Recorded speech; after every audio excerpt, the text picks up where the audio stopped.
അഥവാ എന്തെങ്കിലും തെറ്റൊക്കെ പറ്റിയിട്ടുണ്ടെങ്കിൽ, പിഴവൊക്കെ പറ്റിയാൽ അവരത് ഏറ്റെടുക്കും. ഗ്രൂപ്പിന് വേണ്ടിയിട്ട് അവർ എല്ലാം സാക്രിഫൈസ് ചെയ്യും.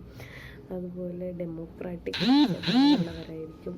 മറ്റുള്ളവരെ കൂടി കൺസിഡർ ചെയ്യാനും അങ്ങനെ ഒരു സൊസൈറ്റിക്ക് യൂസ്ഫുൾ ആയിട്ടുള്ളൊരു സ്വഭാവം ഉള്ളവരായിരിക്കും അവർ. അതുപോലെ പല കാര്യങ്ങളും അവരെ ഇൻ്റർമീഡിയറ്റ് ആയിട്ട് വയ്ക്കും പലരും.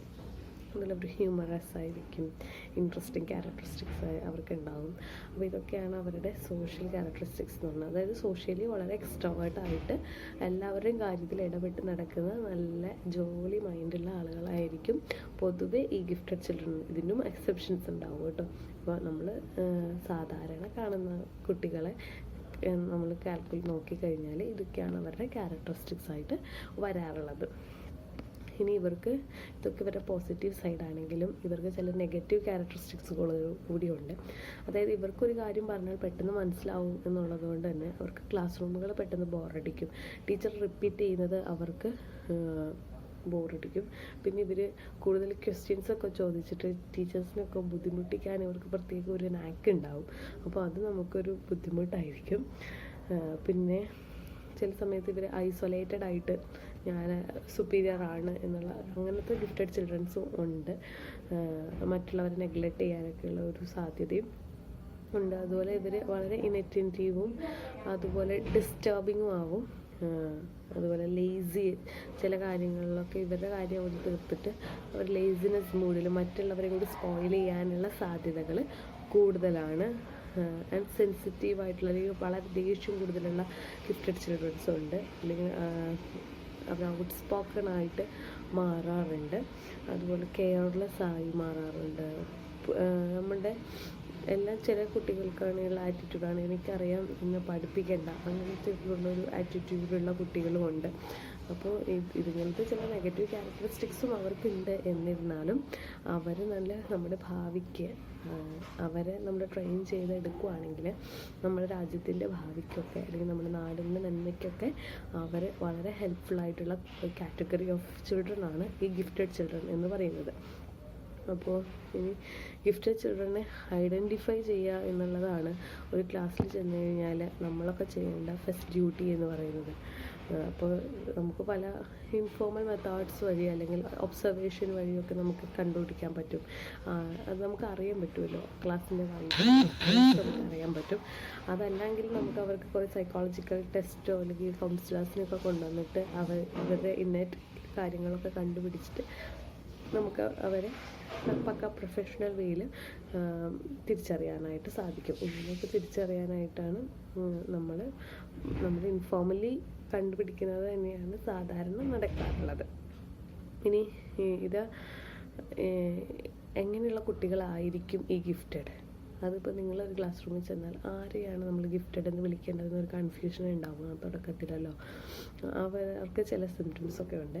അതിലൊന്നാമത്തെ സിംറ്റം എന്ന് പറയുന്നത് അവർ എല്ലാം പെട്ടെന്ന് ലേൺസ് റാപ്പിഡ്ലി, പെട്ടെന്ന് പഠിക്കും. ഒരു പ്രാവശ്യം ഒരു റൈം ചൊല്ലിക്കൊടുത്താൽ മതി, അപ്പോൾ തന്നെ അവർ പഠിക്കും.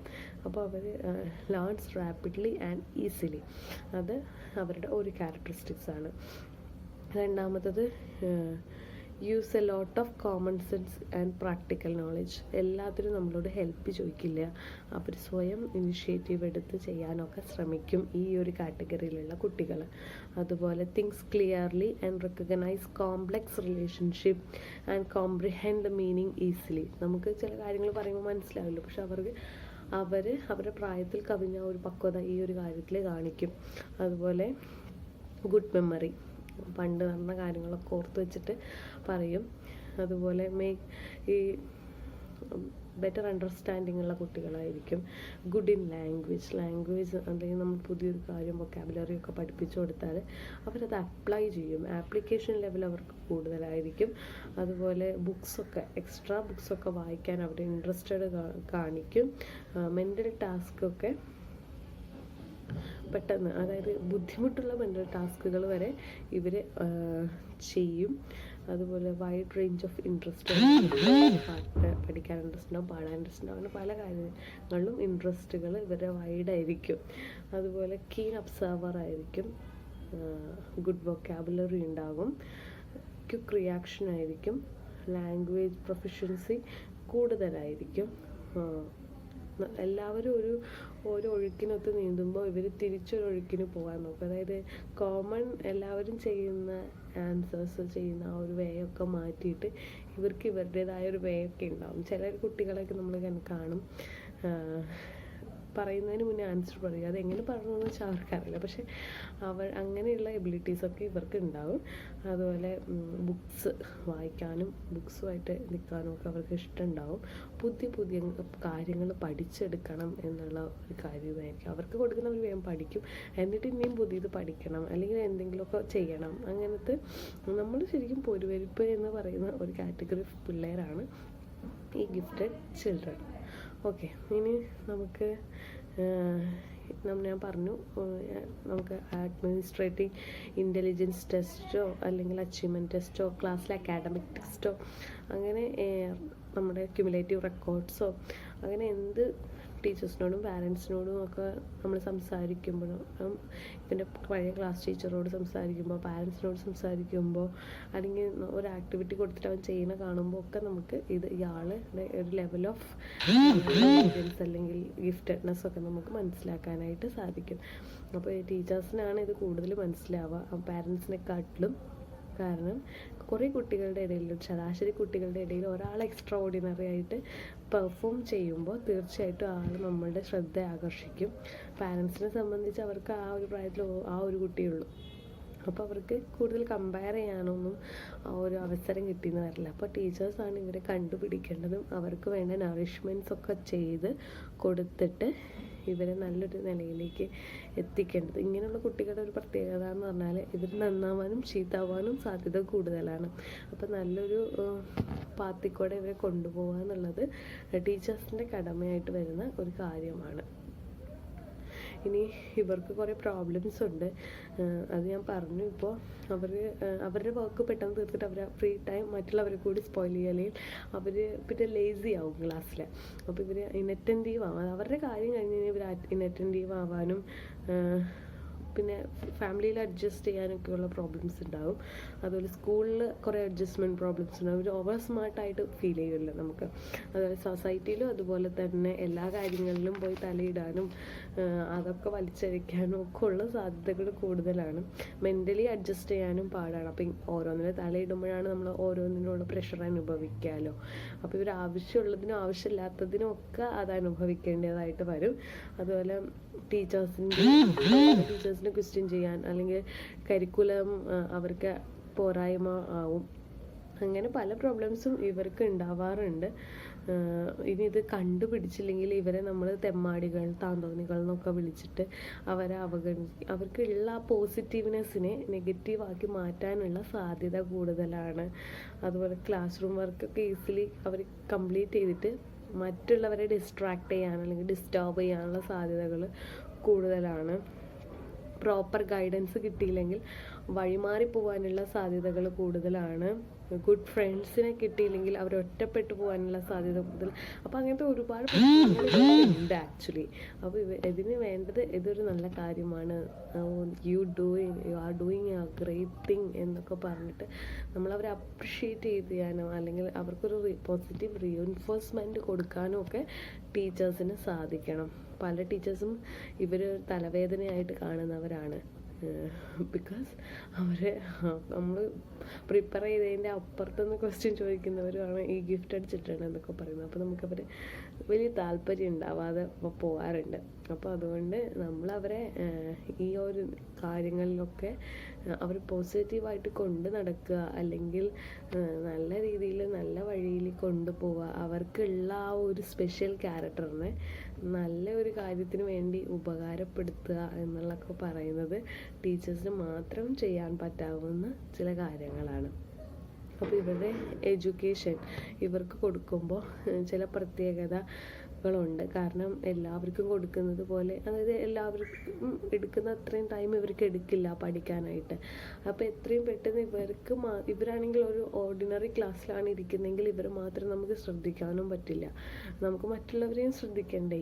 അപ്പോൾ നമ്മൾക്ക് ഇവർക്ക് എഡ്യൂക്കേഷൻ കൊടുക്കുക എന്ന് പറയുന്നത് ഒരു പ്രത്യേക ടാസ്ക്കായിട്ട് എടുക്കേണ്ട കാര്യമാണ്, അല്ലെങ്കിൽ ഒരു പ്രത്യേക ഇമ്പോർട്ടൻസ് കൊടുക്കേണ്ട കാര്യമാണ്. ഇല്ലെങ്കിൽ ഇവരുടെ വോക്ക് കഴിയുമ്പോൾ മറ്റുള്ളവരെ ഡിസ്ട്രാക്ട് ചെയ്യാൻ തുടങ്ങും. അപ്പോൾ നമുക്ക് അത് നോക്കാം. നോക്കാം. ഹലോ, അപ്പോൾ നമ്മളുടെ സബ്ജക്റ്റിൻ്റെ തന്നെ അവസാനത്തെ എൻഡിലേക്കാണ് നമ്മൾ പോയിക്കൊണ്ടിരിക്കുന്നത്. ഇന്ന് ചാപ്റ്റർ 17 ആണ്, എക്സെപ്ഷണൽ ചിൽഡ്രൻസ്. അപ്പോൾ ആദ്യമേ പറയട്ടെ, എൻ്റെ സൗണ്ട് എന്താണെന്നറിയില്ല, ഭയങ്കര ബാസ് കൂടിയിട്ടുണ്ട്, ചെറിയ കുഴപ്പമില്ല. അപ്പോൾ അതുകൊണ്ട് നിങ്ങൾക്ക് ക്ലാസ് സാധാരണത്തിൻ്റെ വോയിസിലേക്ക് എത്തുമെന്ന് എനിക്ക് തോന്നുന്നില്ല. അപ്പോൾ ഇതൊന്ന് അഡ്ജസ്റ്റ് ചെയ്യാം, ആൻഡ് ഐ എം സോറി. അപ്പോൾ നമ്മുടെ ഈ ഒരു ക്ലാസ് എന്ന് പറയുന്നത് എക്സെപ്ഷണൽ ചിൽഡ്രൻസിനെ പറ്റിയിട്ടാണ്. എക്സെപ്ഷണൽ ചിൽഡ്രൻസ് എന്ന് പറയുമ്പോൾ നിങ്ങൾക്ക് എല്ലാവർക്കും അറിയാം, നമ്മളൊരു ക്ലാസ് എടുത്തു കഴിഞ്ഞാൽ അവിടെ ആവറേജ് ആയിട്ടുള്ള ചിൽഡ്രനാണ് കൂടുതൽ. അതായത് ഒരു ആവറേജ് സ്റ്റാൻഡേർഡിൽ നിൽക്കുന്ന, ആവറേജ് പഠിത്തത്തിൽ നിൽക്കുന്ന എല്ലാ ഒരു ആവറേജ് ആയിട്ടുള്ള കുട്ടികളായിരിക്കും കൂടുതൽ. എന്നാൽ ചില കുട്ടികൾ എക്സ്ട്രാ ഓർഡിനറി ആയിട്ടുള്ള വളരെ കാലിബറുള്ള കുട്ടികളും, വേറെ ചില കുട്ടികൾ തീരെ ആ ഒരു നിലവാരത്തിലേക്ക് എത്താത്ത താഴ്ന്നു കിടക്കുന്ന കുട്ടികളും ഉണ്ടാവാറുണ്ട്. അപ്പോൾ ഇതൊക്കെ സാധാരണ എല്ലാ ക്ലാസ് റൂമുകളിലും കാണപ്പെടുന്ന കാര്യങ്ങളാണ്. അപ്പോൾ ഈ രണ്ട് എക്സെപ്ഷണലായിട്ടുള്ള ഈ രണ്ട് കാറ്റഗറീസിനെയും കുറിച്ചിട്ടാണ് ഇന്ന് നമ്മൾ ഡിസ്കസ് ചെയ്യാൻ പോകുന്നത്. അതിൽ ഈ എക്സ്ട്രാ ഓർഡിനറി ആയിട്ടുള്ള കുട്ടികളെ നമ്മൾ പൊതുവെ വിളിക്കാറുള്ള പേരാണ് ഗിഫ്റ്റഡ് ചിൽഡ്രൻ. അപ്പോൾ ഗിഫ്റ്റഡ് ചിൽഡ്രൻ ആരാണ്, എന്താണ്, അതൊക്കെയാണ് നമ്മൾക്ക് പഠിക്കാനുള്ളത്. അപ്പോൾ ഗിഫ്റ്റഡ് ചിൽഡ്രൻ എന്ന് പറയുന്ന കുട്ടികൾ വളരെ ടാലൻറ്റഡ് ആണ്, അവർക്ക് IQ കൂടുതലാണ്, അവരെ ഭാവിയുടെ വാഗ്ദാനങ്ങളാണ് എന്നൊക്കെ നമുക്കറിയാവുന്ന കാര്യങ്ങൾ തന്നെയാണ്. ഇതിൻ്റെ കുറച്ചുകൂടി എക്സ്പ്ലനേറ്ററി ഫോം അതാണ് ഈ ഒരു ചാപ്റ്ററിൽ നമുക്ക് നോക്കാനുള്ളത്. അപ്പോൾ നമുക്ക് വൈകിക്കേണ്ട ചാപ്റ്ററിലേക്ക് പോവാം. അപ്പോൾ ഗിഫ്റ്റഡ് ചിൽഡ്രൻ ആരാണ് എന്നുള്ളതിനെ പറ്റിയിട്ട് കുറേ ഡെഫിനിഷൻസ് ആണല്ലോ ആദ്യം നമ്മളെല്ലാത്തിലും പഠിക്കാറുള്ളത്, ഇതിലും അത് തന്നെ. അപ്പോൾ കുറേ ഡെഫിനിഷൻസ് ഉണ്ട് നിങ്ങളുടെ ടെക്സ്റ്റിൽ. അതിൽ ടേമൻ ആൻഡ് വിറ്റി എന്ന് പറയുന്ന 2 പേര് എഴുതി ഉണ്ടാക്കിയെടുത്ത ഒരു ഡെഫിനിഷനാണ് ഞാൻ പ്രിഫർ ചെയ്യുന്നത് കേട്ടോ. അപ്പോൾ the gifted children that Taman and Whitty studied is superior in physical development, educational achievement, intelligent and social personality. ഈ ഒരു എല്ലാ മേഖലകളിലും ഇൻ്റലിജൻ്റ് ആയിട്ടുള്ള, അല്ലെങ്കിൽ ഫിസിക്കൽ ഡെവലപ്മെൻറ്റ് നല്ലോണമുള്ള, എഡ്യൂക്കേഷൻ അച്ചീവ്മെൻ്റ് ഉള്ള, സോഷ്യലി നല്ല പേഴ്സണാലിറ്റികളായിട്ടുള്ള കുട്ടികളെയാണ് അവർ ഗിഫ്റ്റഡ് ചിൽഡ്രൻ എന്ന് പറയുന്നത്. ഇത് ഞാൻ സെലക്ട് ചെയ്തത് ഒരിക്കലും അതിൻ്റെ അർത്ഥം കൊണ്ടല്ല, പഠിക്കാൻ എളുപ്പമുള്ള എന്നാൽ സയൻറ്റിഫിക് ആയിട്ടുള്ള ഒരു ഡെഫിനേഷൻ ആയതുകൊണ്ടാണ്. ഒരുപാട് കുറച്ചുകൂടി നല്ല നല്ല അർത്ഥം, മീനിങ്സ് ഉള്ള മറ്റൊരു ഡെഫിനേഷനുണ്ട്. WB കോളിൻസിംഗ് എന്ന് പറഞ്ഞിട്ടുള്ള ഒരു വ്യക്തിയുടെ ഡെഫിനേഷൻ നിങ്ങളുടെ ടെക്സ്റ്റിലുണ്ട്. The children who in his group is superior in some ability which may make him outstanding contribution to the welfare and the quality living in our society. അപ്പോൾ ആ ഒരു ഡെഫിനേഷനിൽ പറയുന്നതും അവർ എന്തെങ്കിലുമൊക്കെ കാര്യത്തിൽ സുപ്പീരിയർ ആയിട്ട് കാണിക്കും, അല്ലെങ്കിൽ എക്സ്ട്രാ ഓർഡിനറി ആയിട്ടുള്ള കുട്ടികളെയാണ് ഈ ഗിഫ്റ്റഡ് ചിൽഡ്രൻ എന്ന് പറയുന്നത്. അപ്പോൾ ഗിഫ്റ്റഡ് ചിൽഡ്രൻ എന്താണെന്നുള്ളത് നിങ്ങൾക്കൊരു ക്ലാസ്സിൽ ചെന്ന് കഴിഞ്ഞാൽ തന്നെ പെട്ടെന്ന് ഐഡൻറ്റിഫൈ ചെയ്യാൻ പറ്റും. നമ്മൾ പറയുന്നതൊക്കെ പെട്ടെന്ന് ഗ്രാസ്പ് ചെയ്യുന്ന. പിന്നെ വേറെ ചിലർക്ക് ചില തെറ്റിദ്ധാരണയുണ്ട്, ഗിഫ്റ്റഡ് ചിൽഡ്രൻ എന്ന് പറയുന്നത് പഠനത്തിൽ മാത്രമുള്ള കാര്യമാണ്, പഠനത്തിൽ മുന്നിൽ നിൽക്കുന്നവരെ മാത്രമാണ് ഗിഫ്റ്റഡ്. അല്ല, ഏത് മേഖലയിലും മുന്നിൽ നിൽക്കുന്നവരെയും നമ്മൾ ഗിഫ്റ്റഡ് ആയിട്ട് കാണാറുണ്ട്. പിന്നെ ജനറലി നമ്മൾ ഗിഫ്റ്റഡിനൊരു ഡെഫിനേഷൻ വയ്ക്കുക എബവ് 120 IQ അല്ലെങ്കിൽ 100 എബവ് IQ, അങ്ങനെ IQ ലെവലൊരു ഫിക്സഡ് ഇതിൻ്റെ മുകളിൽ വരുന്നവരെയാണ് നമ്മൾ ഗിഫ്റ്റഡ് ആയിട്ട് കാണുന്നത്. ഓക്കെ, അപ്പോൾ ഈ ഗിഫ്റ്റഡിന് ചില ക്യാരക്ടറിസ്റ്റിക്സ് ഒക്കെ ഉണ്ട്. അത് നമ്മളിപ്പോൾ ഡെഫിനിഷനിൽ പറഞ്ഞ പോലെ അവരെ മൊത്തത്തിൽ നമ്മളൊന്ന് പറയുവാണെങ്കിൽ അവർക്ക് ഏതെങ്കിലും ഒരു കാര്യത്തിൽ സുപ്പീരിയോറിറ്റി ഉണ്ടാവും, അല്ലെങ്കിൽ എക്സ്ട്രാ ഓർഡിനറി ആയിരിക്കും, അവർ വളരെ ആക്റ്റീവായിരിക്കും, അവർക്ക് ഇൻ്റലിജൻസ് കൂടുതലായിരിക്കും, ഇമാജിനേഷൻ കപ്പാസിറ്റി കൂടുതലായിരിക്കും, അതുപോലെ ഫിസിക്കൽ ഡെവലപ്മെൻറ്റ് ഉണ്ടാകും നല്ലവണ്ണം. അതുപോലെ അവർ അവരുടെ സോഷ്യലി റെസ്പോൺസിബിൾ അല്ലെങ്കിൽ സോഷ്യലി നല്ല സ്റ്റാൻഡേർഡ് പേഴ്സണാലിറ്റീസ് ആയിരിക്കും ഈ ഗിഫ്റ്റഡ് പേഴ്സണാലിറ്റീസ് എന്ന് പറയുന്നത്. അവർ പ്രോബ്ലം സോൾവേഴ്സ് ആയിരിക്കും, പുതിയ പുതിയ ഇന്നോവേഷൻസ് കണ്ടുപിടിക്കുന്നവരായിരിക്കും, വളരെ ക്യൂരിയോസിറ്റി ഉള്ളവരായിരിക്കും. അതുപോലെ എഡ്യൂക്കേഷണൽ കാര്യങ്ങളിലൊക്കെ അവർ മുൻപന്തിയിൽ നിൽക്കുന്നവരായിരിക്കും. സെൻട്രൽ നെർവസ് സിസ്റ്റം അവരുടെ ഹൈലി ആക്റ്റീവ് ആയിരിക്കും. അതാണ് അവരത്രയും ഷാർപ്പാവാനുള്ള കാരണം എന്നൊക്കെയാണ്.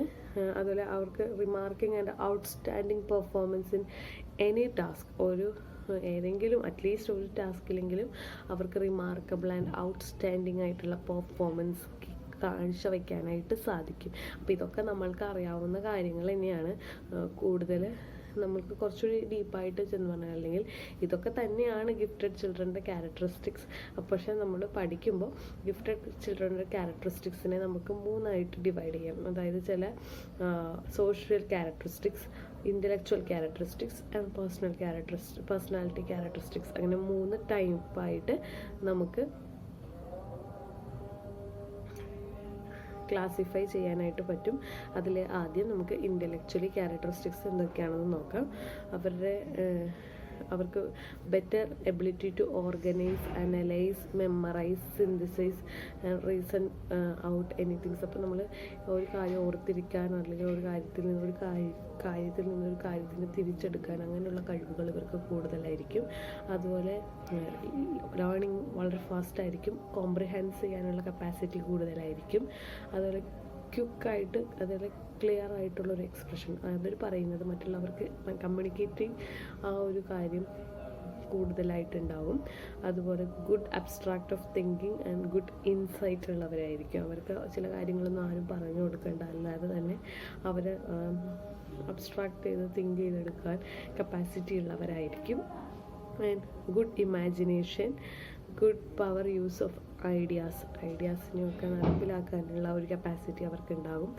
അതുപോലെ ഇമാജിനേഷൻ കപ്പാസിറ്റിയും ക്യൂരിയോസിറ്റിയും ഒക്കെ കൂടുതലായിരിക്കും.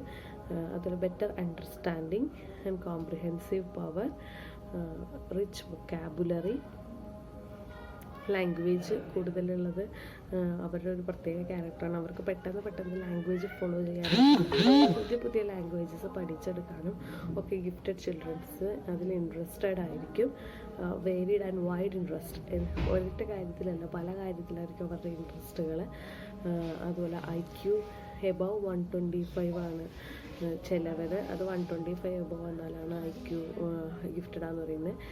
വേറെ ചില സൈക്കോളജിസ്റ്റുകൾ അത് 145 മേലെ വന്നാലാണ് അവർ ഗിഫ്റ്റഡ് ആവുള്ളൂ എന്നും പറയുന്നു. അതുപോലെ അവർ മൈന്യൂട്ടായിട്ടുള്ള കാര്യങ്ങൾ പോലും അവർക്ക് ഓർത്തിരിക്കാനും ശ്രദ്ധിക്കാനും ഒക്കെ സാധിക്കും. അവർക്ക് നല്ല ബ്രോഡ് സ്പാൻ ഓഫ് അറ്റൻഷൻ ആയിരിക്കും. ശ്രദ്ധിച്ച് അല്ലെങ്കിൽ അത്രയും പെട്ടെന്ന് അവർക്ക് കാര്യം അവരുടെ മെമ്മറിയിലേക്ക് കൊണ്ടുവന്നെടുക്കാനും മനസ്സിലേക്ക് അകത്തേക്ക് കയറ്റാനും ഒക്കെ സാധിക്കും. ഇങ്ങനെയുള്ളവരാണ് ഇതൊക്കെയാണ് അവരുടെ ഇൻ്റലക്ച്വൽ എബിലിറ്റീസ് എന്ന് പറയുന്നത്. പിന്നെ അവർക്ക് പേഴ്സണലി അവർക്ക് ചില ക്യാരക്ടറിസ്റ്റിക്സ് ഉണ്ട്. അവർ പെട്ടെന്ന് അഡ്ജസ്റ്റ് ആവും. അതുപോലെ ഓർഗനൈസ്ഡ് ആയിരിക്കും, അല്ലെങ്കിൽ ഒരു കാര്യം ഓർഗനൈസ് ചെയ്യാൻ ലീഡർഷിപ്പ് ക്വാളിറ്റി ഉണ്ടാകും.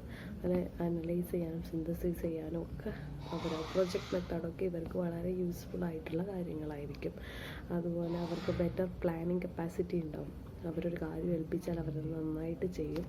അതുപോലെ ക്ലാസ് റൂമുകളിൽ അവർക്ക് ബോറടിക്കും, കാരണം അവർക്കറിയാം ഇതൊക്കെ പെട്ടെന്ന് റെപ്പിറ്റേഷനൊക്കെ അവർക്ക് ഭയങ്കര ബുദ്ധിമുട്ടായിരിക്കും. മോർ ക്വസ്റ്റ്യൻസ് കൂടുതൽ ചോദിക്കും. ചില ടീച്ചേഴ്സിന് തലവേദനയാണ് ഇങ്ങനെ ക്വസ്റ്റ്യൻസ് അധികം ചോദിക്കുന്നതല്ലേ. അപ്പോൾ അവർ വളരെ ക്വസ്റ്റ്യനിങ് ആയിരിക്കും. അതുപോലെ സിൻസിയർ ആയിരിക്കും, ഡ്യൂട്ടിഫുൾ ആയിരിക്കും, പോപ്പുലർ ആയിരിക്കും, എല്ലാവരുടെ അറ്റൻഷൻ പിടിച്ചു പറ്റുന്നവരായിരിക്കും.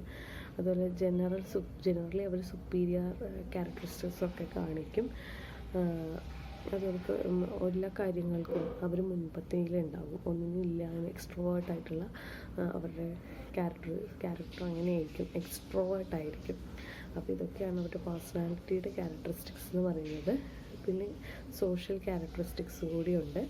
അവർ വെൽ മെച്യൂർ ആയിരിക്കും, പോപ്പുലർ ആയിരിക്കും, അതുപോലെ വർക്കൊക്കെ പറഞ്ഞ സമയത്ത് അവർ കംപ്ലീറ്റ് ചെയ്യും. ചിൽഡ്രൻ എന്ന് പറയുന്നത് നമ്മൾ ആവറേജ് എന്ന് പറയുന്ന ഒരു 80, അതിന് താഴ്ത്തിയിട്ടൊക്കെ വരും, ബാക്ക്വേർഡൊക്കെ ആക്കാറുണ്ട്. അപ്പോൾ നിങ്ങളുടെ ടെക്സ്റ്റ് ബുക്കിൽ അങ്ങനെ ഒരു ടേബിൾ പേജ് നമ്പർ 223 കൊടുത്തിട്ടുണ്ട്.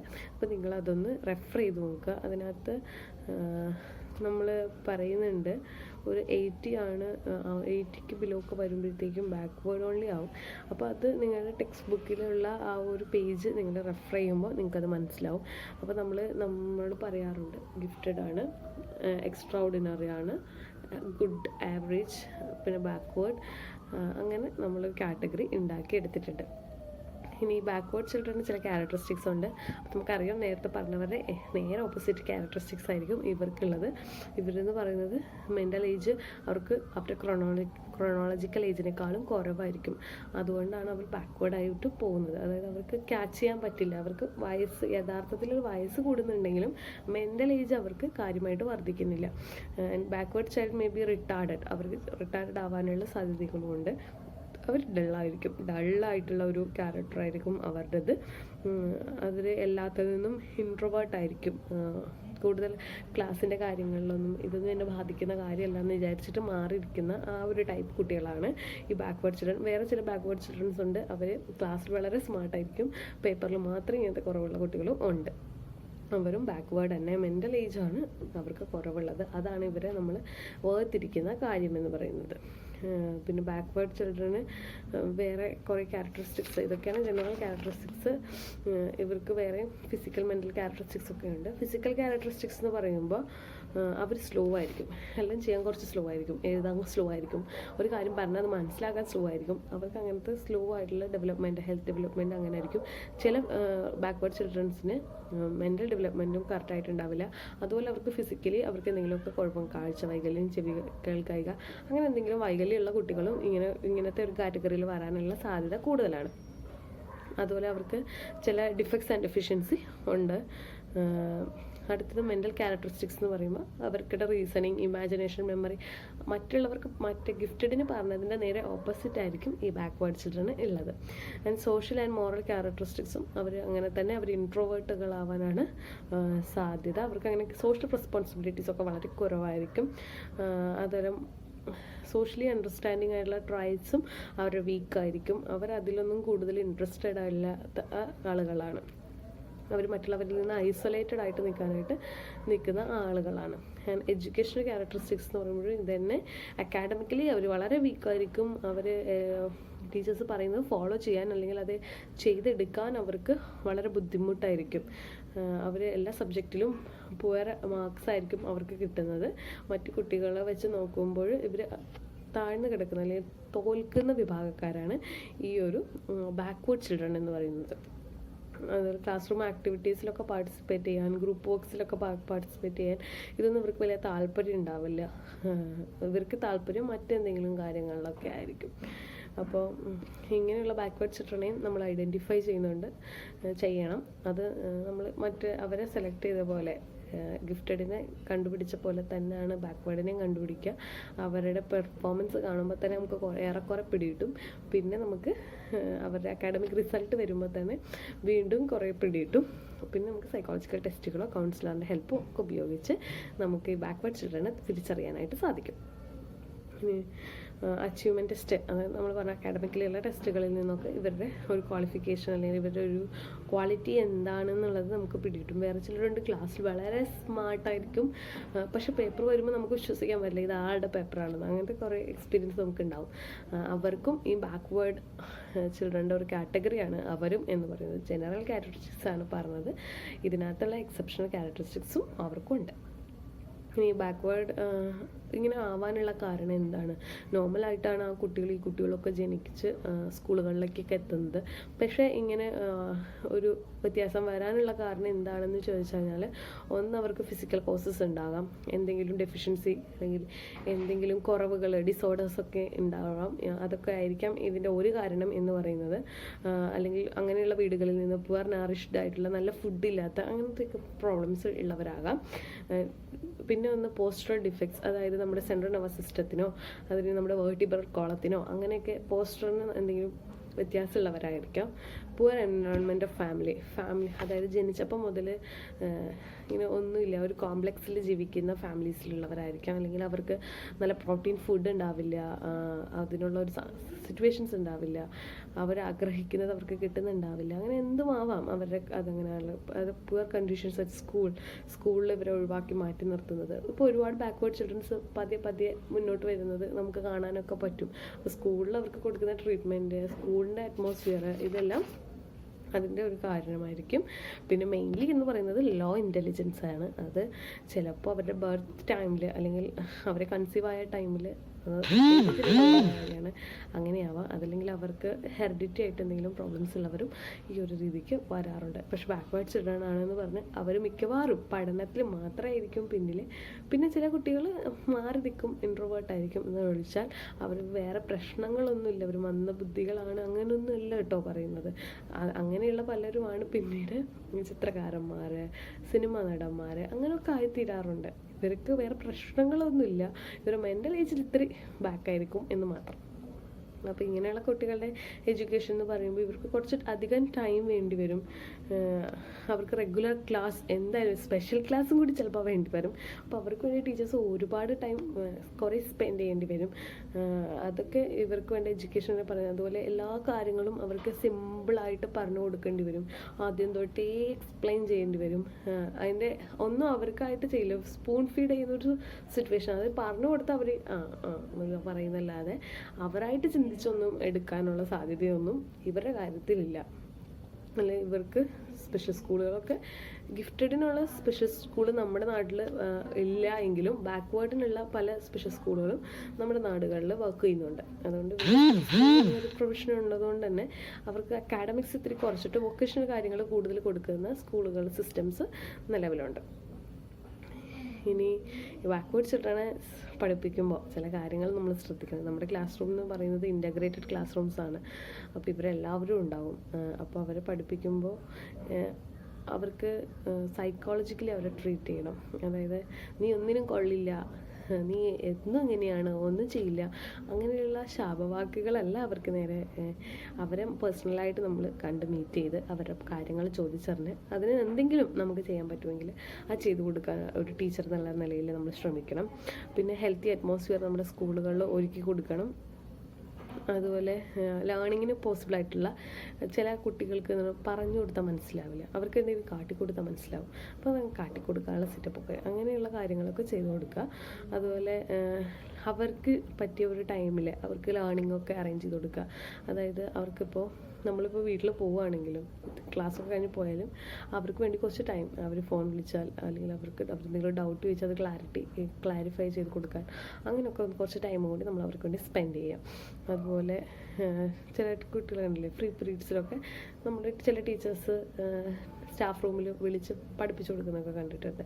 അപ്പോൾ അതുപോലെയുള്ള അവർക്ക് കുറച്ച് അധികം ടൈം നമ്മൾ സ്പെൻഡ് ചെയ്ത് കൊടുക്കുക എന്നുള്ളതാണ് ഏറ്റവും ചെയ്യാൻ പറ്റുന്നൊരു കാര്യം. പിന്നെ ഹെവി ലോഡ് വർക്ക് അവർക്ക് കൊടുക്കരുത്. അവർക്ക് അത് കഴിയില്ല. പിന്നെ നമ്മൾ അവർക്ക് കൊടുത്ത് ചെയ്യിക്കാനായിട്ട് ശ്രമിക്കുക എന്നുള്ളത് വേറെ ഒരു പാഴ്വേലയാണ്. അതുപോലെ ടീച്ചർ ക്ലാസ്സിൽ സീരിയസ് ആയിരിക്കണം. അതുപോലെ റെഗുലർലി അവരെ അപ്ഡേറ്റ് ചെയ്തുകൊണ്ടിരിക്കണം. അവർ ശ്രദ്ധിക്കുന്നുണ്ടെന്ന് അവർക്ക് തോന്നണം. അറ്റ്ലീസ്റ്റ് ടീച്ചറിൽ നിന്ന് രക്ഷപ്പെടാനെങ്കിലും എന്നുള്ള ഒരു വേയിലെങ്കിലും അവരെ നമ്മൾ ശ്രദ്ധിക്കണം. അതായത് അവരെ അങ്ങനെ തള്ളിക്കളയരുത്. അവനെയൊന്നും നോക്കിയിട്ട് കാര്യമില്ല, ഇനി അവനെ ഒന്ന് എന്തെങ്കിലും കാണിക്കട്ടെ, ആ ഒരു മെത്തേഡ് നമ്മൾ അവരിലേക്ക് അടുക്കരുത് എന്നാണ് പറയുക. അതുപോലെ അവർക്ക് AV എയ്ഡ്സ് ഒക്കെ യൂസ് ചെയ്തിട്ട് ഓഡിയോ വിഷ്വൽ എയ്ഡ്സ് ഒക്കെ യൂസ് ചെയ്തിട്ട് പഠിപ്പിക്കാം. നമ്മുടെ ഈ ലെക്ചർ മെത്തേഡ് അവർക്ക് ചിലപ്പോൾ ബോറടിക്കുന്നുണ്ടാവും, അപ്പോൾ അതങ്ങനെ യൂസ് ചെയ്യുക. അതുപോലെ ഹാർഷ് ട്രീറ്റ്മെൻറ്റ് അവരുടെ മേലെ പാടില്ല. നമ്മൾ വടിയെടുത്ത് തല്ലിയതുകൊണ്ടൊന്നും അവരുടെ മെൻ്റൽ ഏജ് കൂടില്ല. അപ്പോൾ നമ്മൾ അവരെ അങ്ങനെയൊന്നും ട്രീറ്റ് ചെയ്യേണ്ട കാര്യമല്ല. അതുപോലെ അവർക്ക് ഒരു സൈക്കോളജിസ്റ്റിൻ്റെയോ കൗൺസിലറുടെയോ ഒക്കെ ഹെൽപ്പ് വാങ്ങിയാൽ എന്താണ് കുഴപ്പം എന്ന് കണ്ടുപിടിക്കാൻ നമുക്ക് സാധിച്ചാൽ നല്ലതല്ലേ. അപ്പോൾ അങ്ങനെയുള്ള നമ്മുടെ സ്കൂളുകളിൽ അങ്ങനെയുള്ള പ്രൊഫഷൻസ് ഉണ്ടെങ്കിൽ അതൊന്ന് യൂസ് ചെയ്യുക. അവരുടെ പാരൻസായിട്ട് നമ്മൾ കീപ്പ് കോണ്ടാക്ട്, അവരോട് പറയാം ഇങ്ങനെ ഒന്ന് കൊണ്ടുപോകൂ, ഒന്ന് സംസാരിക്കൂ എന്നൊക്കെ നമുക്ക് പറയാം. അതുപോലെ എക്സ്ട്രാ ക്ലാസ്സസ് ഒക്കെ അറേഞ്ച് ചെയ്ത് കൊടുക്കാം, സൺഡേ സ്പെഷ്യൽ ക്ലാസ് ഒക്കെ അറേഞ്ച് ചെയ്ത് കൊടുക്കാം. അതുപോലെ ലോ സ്പീഡിൽ ഇവർ പഠിക്കുള്ളൂ എന്ന് ആദ്യം നമ്മൾ മനസ്സിലാക്കുക. മറ്റുള്ളവർ കഴിഞ്ഞില്ല നീ കഴിഞ്ഞില്ലേ ആ ഒരു കമ്പാരിസൺ അവരുടെ നേരെ വേണ്ട, അത് നടക്കില്ല. അതുപോലെ സ്പെഷ്യലിസ്റ്റ് അല്ലെങ്കിൽ റിസോഴ്സ് പേഴ്സൺസിനൊക്കെ ഇവർക്ക് വേണ്ടിയിട്ട് ആഴ്ചയിൽ ഒരു ദിവസമൊക്കെ വെച്ചിട്ട് ചില റിസോഴ്സ് പേഴ്സൺസ് ഒക്കെ വരാറില്ലേ, അങ്ങനെ ഇവർക്ക് വേണ്ടിയിട്ട് അങ്ങനെ സ്പെഷ്യൽ ടീച്ചേഴ്സിനെ വരുത്തിക്കുക. അതുപോലെ പ്രോഗ്രാംഡ് മെറ്റീരിയൽ, അവർക്ക് ചില പ്രോഗ്രാംഡ് മെറ്റീരിയൽ അല്ലെങ്കിൽ പ്രിൻറ്റഡ് ബുക്സ് ഒക്കെ ഇവർക്ക് സ്പെഷ്യലായിട്ട് വരുത്തിച്ചൊക്കെ കൊടുക്കാൻ പറ്റുമെങ്കിൽ അത് നല്ലതാണ്. അതുപോലെ അവരുടെ ആവശ്യങ്ങളും അവർക്ക് വേണ്ട ടൈമും കൂടി മാനേജ് ചെയ്യുന്ന രീതിയിലുള്ള കരിക്കുലം സ്കൂൾ ഫോളോ ചെയ്യുക. പിന്നെ ടീച്ചേഴ്സിന് ഇവർക്ക് ഹെൽപ്പ് ആവാനായിട്ട് ചില ഗിഫ്റ്റഡ് ചിൽഡ്രൻസിന് നമ്മൾ സഹായികളായിട്ട് കൊടുക്കുക. അപ്പോൾ അവർ ടീച്ചേഴ്സിന് ചിലപ്പോൾ എപ്പോഴും ഇവരെ നോക്കിക്കൊണ്ടിരിക്കാനുള്ള ടൈമൊന്നും കിട്ടിയെന്ന് വരില്ലല്ലോ. അപ്പോൾ ക്ലാസ്സിൽ നല്ല പെർഫോമൻസ് ചെയ്യുന്നവരെ ഇവർക്ക് വേണ്ടിയിട്ട് ഒരു ഹെൽപ്പായിട്ട് ഒരു സപ്പോർട്ട് കൊടുക്കാനായിട്ട് നമുക്കിവരെ ഏർപ്പെടുത്താം. അങ്ങനെയുള്ള കാര്യങ്ങളൊക്കെ നമുക്ക് ചെയ്യാം. ഒരു ഹെൽപ്പ് ചെയ്യാനായിട്ട് നല്ല ടാലൻറ്റഡ് ആയിട്ടുള്ള കുട്ടികളെ ഏർപ്പെടുത്തി കൊടുക്കുക എന്നൊക്കെ പറയുന്നത് അവർക്ക് വളരെ ഹെൽപ്ഫുൾ ആയിരിക്കും. അപ്പോൾ ഇതൊക്കെയാണ് അവരെ ടീച്ച് ചെയ്യുന്ന കാര്യത്തിൽ നമുക്ക് പറയാനുള്ള കാര്യങ്ങളെന്ന് പറയുന്നത്. അപ്പോൾ ഈ ഒരു 2 ടീച്ചേഴ്സും അല്ലെങ്കിൽ 2 കാറ്റഗറീസും നമ്മുടെ ക്ലാസ് റൂമുകളിൽ വരുമ്പോൾ അവരെ 2 കൂട്ടരെയും പിന്നെ ഈ ശരാശരിക്കാരെയും മുന്നോട്ട് കൊണ്ടുപോകുക എന്ന് പറയുന്നത് വളരെ ഒരു ചാലഞ്ചിങ് ആയിട്ടുള്ള ഒരു ടാസ്ക്കാണ് ടീച്ചേഴ്സിന് എന്ന് എനിക്കറിയാം. അപ്പോൾ നമ്മളിവരെ മനസ്സിലാക്കിയില്ലെങ്കിൽ എന്തു പറ്റുമെന്ന് വെച്ച് കഴിഞ്ഞാൽ നമ്മൾ അവരെ മറ്റുള്ളവരുമായിട്ട് വെറുതെ കമ്പയർ ചെയ്തിട്ട് ദേഷ്യം പിടിക്കും, ടെമ്പറാവും. പിന്നെ അത് നമ്മൾ അവരുടെ മേലെ പ്രയോഗിക്കാൻ തുടങ്ങും. അപ്പോൾ നമ്മൾ ചെയ്യുന്ന എഫേർട്ടിന് അവർ ആ ഒരു റിപ്ലൈ തരുന്നില്ലല്ലോ എന്നുള്ള ഒരു വിഷമമായിരിക്കും നമുക്ക് കിട്ടുന്നുണ്ടാവുക. പക്ഷെ അത് അവരുടെ ക്യാരക്ടർ, അതാണ് അവരുടെ മെൻ്റൽ. ചില കുട്ടികൾ കണ്ടില്ല, അവർ ഒരുപാട് അതിന് വേണ്ടിയിട്ട് ട്രൈ ചെയ്യുന്നുണ്ടാവും, പക്ഷെ അവർ പേപ്പറിൽ വരുമ്പോൾ 0 ആയിരിക്കും. അപ്പോൾ നമ്മൾ നമ്മളുടെ കാര്യം ഓർത്തിട്ട് ടെമ്പറാവുകയല്ല വേണ്ടത്, അവരെ ആശ്വസിപ്പിക്കുകയാണ് വേണ്ടത്. അപ്പോൾ ഈ പറഞ്ഞ പല കാറ്റഗറി, ഇതൊക്കെ 2 കാറ്റഗറി എക്സ്ട്രീമായിട്ട് ജനറലി പറഞ്ഞു എന്നേ ഉള്ളൂ. പക്ഷെ പല കാറ്റഗറീസാണ് നമ്മുടെ മുന്നിൽ വരുന്ന സ്റ്റുഡൻസ് എന്ന് പറയുന്നത്. അപ്പോൾ നമ്മുടെ ക്ലാസ്സിൽ ചിലപ്പോൾ കേൾവിയില്ലാത്ത കുട്ടി ഉണ്ടാവും, കാഴ്ചയില്ലാത്ത കുട്ടി ഉണ്ടാവും, ബാക്ക്വേർഡ് ആയിട്ടുള്ള കുട്ടി ഉണ്ടാവും, മന്ദബുദ്ധികളായിട്ടുള്ള കുട്ടികളുണ്ടാവും. അങ്ങനെ പല കുട്ടികളും നമ്മുടെ ക്ലാസ് റൂമുകളിൽ ഉണ്ടാവും. അപ്പോൾ ഇവരെല്ലാം കേറ്റർ ചെയ്ത് കൊണ്ടുപോകുക എന്നുള്ളത് നമ്മൾക്ക് ബുദ്ധിമുട്ടുള്ള കാര്യമാണ്. അത് എല്ലാവർക്കും അറിയാം. അതുകൊണ്ട് തന്നെയാണ് നമ്മൾ ഈ സ്പെഷ്യൽ സ്കൂൾസൊക്കെ നമ്മൾ ഇൻട്രൊഡ്യൂസ് ഒക്കെ ചെയ്തത്. എന്നാൽ പോലും നമ്മുടെ ക്ലാസ് റൂമുകൾ ഇപ്പോഴും ഇൻ്റഗ്രേറ്റഡ് ക്ലാസ് റൂമുകളാണ്. പിന്നെ ഇപ്പോൾ പ്രൈവറ്റ് സ്ഥാപനങ്ങൾ കുറച്ചുകൂടി സെലക്റ്റീവാണ് ഈ കുട്ടികളൊക്കെ സെലക്ട് ചെയ്യുന്നതിൽ. അതുകൊണ്ട് നമ്മൾ തുടക്കത്തിൽ സേഫാണ്. കാരണം തുടക്കത്തിൽ നമ്മൾ അങ്ങനെയുള്ള സ്ഥാപനങ്ങളിലാണല്ലോ പോവുക. എന്നാൽ പോലും നിങ്ങൾ പ്രീ KG ടീച്ചേഴ്സ് ആയതുകൊണ്ട് ഈ KG ടീച്ചേഴ്സ് ഈ നമ്മൾ വരുന്ന കുട്ടികൾ വലിയ ക്ലാസ്സിലാണെങ്കിൽ നമുക്ക് നേരത്തെ പാരൻസിനോ ടീച്ചേഴ്സിനോ ഒക്കെ അറിയായിരിക്കും ഇയാളിങ്ങനെയാണ്. പക്ഷേ നിങ്ങൾ LKG UKG വരുന്ന കുട്ടികൾ ഗിഫ്റ്റഡ് ആണോ ബാക്ക്വേർഡ് ആണോ എന്ന് ഇതിന് മുന്നേ ഒരു പ്രീവിയസ് എക്സ്പീരിയൻസ് ഇല്ല. അപ്പോൾ നമ്മളാണത് കണ്ടുപിടിക്കാൻ ഏറ്റവും ഫസ്റ്റ് ആ ഒരു അവസരം കിട്ടുന്നവർ. അപ്പോൾ തന്നെ നമ്മൾ കണ്ടുപിടിക്കുകയാണെന്നുണ്ടെങ്കിൽ അവരെയൊക്കെ ആ ഒരു കറക്റ്റ് ലൈനിലേക്ക് കൊണ്ടുവരാനായിട്ട് കുറേ ഹെൽപ്ഫുൾ ആവുമെന്നാണ് ഞാൻ വിശ്വസിക്കുന്നത്. കാരണം ചെറിയ പ്രായത്തിൽ തന്നെ എന്ത് ചെയ്താലും എഫക്റ്റീവാണല്ലോ. അപ്പോൾ നിങ്ങളെ കുട്ടികളെ ട്രീറ്റ് ചെയ്യുമ്പോൾ ഇതൊക്കെ മനസ്സിൽ വയ്ക്കുക. ഈ കാറ്റഗറിയിലുള്ള കുട്ടികൾക്ക് നമ്മൾ ടീച്ചേഴ്സ് ഇങ്ങനെ പുറമെ ചിരിച്ച് നിൽക്കുമെങ്കിലും നമ്മുടെ ഉള്ളിൽ ഉണ്ടാവണം ഈ ആൾ ഇത്ര എക്സ്റ്റെൻറ്റ് വരെ, ഈ ആൾ ഇത്ര എക്സ്റ്റെൻറ്റ് വരെ. അത് നമ്മൾ നാച്ചുറലി അങ്ങനെ ആയിക്കോളും, ആവില്ല എന്നല്ല. ഈ ടെക്നിക്കൽ നോളജിനെക്കാട്ടിലും അല്ലെങ്കിൽ തിയറികളെക്കാട്ടിലും പ്രാക്ടിക്കൽ നോളജാണ് എല്ലാത്തിനും വലുത്. അത് നിങ്ങൾക്ക് ഇൻറ്റേൺഷിപ്പ് പോകുമ്പോൾ കാര്യമായിട്ട് മനസ്സിലായിക്കോളും. പക്ഷേ ഇതൊക്കെ ഈ തിയറീസും നിങ്ങൾ മനസ്സിൽ വയ്ക്കുക. കാരണം ഇതൊക്കെ നിങ്ങളുടെ കരിക്കുലത്തിൽ ഇൻക്ലൂഡ് ചെയ്തത് ഇങ്ങനെയുള്ള കുട്ടികൾ തീർച്ചയായിട്ടും നിങ്ങളുടെ ക്ലാസ് റൂമുകളിൽ ഉണ്ടാവും എന്നറിയാവുന്നതുകൊണ്ടാണ്. ഒരു ആവശ്യമില്ലാത്ത കാര്യം പഠിപ്പിക്കേണ്ട കാര്യമില്ലല്ലോ. അപ്പോൾ നമ്മൾ ഇത് മനസ്സിൽ വയ്ക്കുക, അവരെ ട്രീറ്റ് ചെയ്യേണ്ടവണ്ണം ട്രീറ്റ് ചെയ്യുക, പിന്നെ ഇത് പഠിക്കുക. നിങ്ങളുടെ എക്സാമിന് നിങ്ങൾ നല്ല മാർക്ക് വാങ്ങിക്കുക. പിന്നെ ഇന്നത്തെ കാലത്ത് ഇതുപോലത്തെ സിറ്റുവേഷനൊക്കെ ആണെങ്കിൽ ഓൺലൈൻ ക്ലാസ്സുകളൊക്കെ വന്നു കഴിഞ്ഞാൽ നമുക്ക് ഒരു രക്ഷയില്ല. ആരാ ഗിഫ്റ്റഡ് ആരാ ബാക്ക്വേർഡ് എന്നൊന്നും നമുക്ക് ലാസ്റ്റ് ആ പേപ്പറിൻ്റെ മാർക്സിൻ്റെ ഇതിലല്ലാതെ ക്ലാസ് പെർഫോമൻസ് ഒന്നും ഇപ്പോൾ നിങ്ങളുടെ മുന്നിൽ ഞാനൊരു ടീച്ചറായിട്ടിരിക്കുന്നുണ്ട്, എനിക്കറിയില്ല ആക്ച്വലി നിങ്ങളിൽ ആരാണ് ഗിഫ്റ്റഡ്, നിങ്ങളുടെയൊക്കെ എബിലിറ്റി കപ്പാസിറ്റി ഒക്കെ എവിടെ ഇരിക്കുന്നു എന്നൊക്കെ. പ്രീവിയസ് ബാച്ചിനൊക്കെ ഞാൻ ഇടയ്ക്ക് ടെസ്റ്റ് ഇടാറുണ്ടായിരുന്നു, ക്വസ്റ്റ്യൻ ചോദിക്കാറുണ്ടായിരുന്നു. അതുകൊണ്ട് അവരായിട്ട് നല്ലൊരു ഇൻട്രാക്ഷനും അവരെ പറ്റി എല്ലാവരെ പറ്റിയും എനിക്കൊരു ഐഡിയ ഉണ്ടായിരുന്നു. നിങ്ങളെപ്പറ്റി എനിക്ക് ആ ഒരു ഐഡിയ ഇല്ല. ഞാനൊരു സ്ക്രീനിൻ്റെ മുന്നിലിരുന്ന് സംസാരിക്കുന്നു, എപ്പോഴോ ഞാൻ സംസാരിച്ച് എത്രയോ മണിക്കൂറുകൾക്ക് ശേഷം നിങ്ങളെ കണ്ടാൽ കാണുന്നു, കണ്ടില്ലെങ്കിൽ കാണുന്നേ ഇല്ല, അതും അറിയില്ല.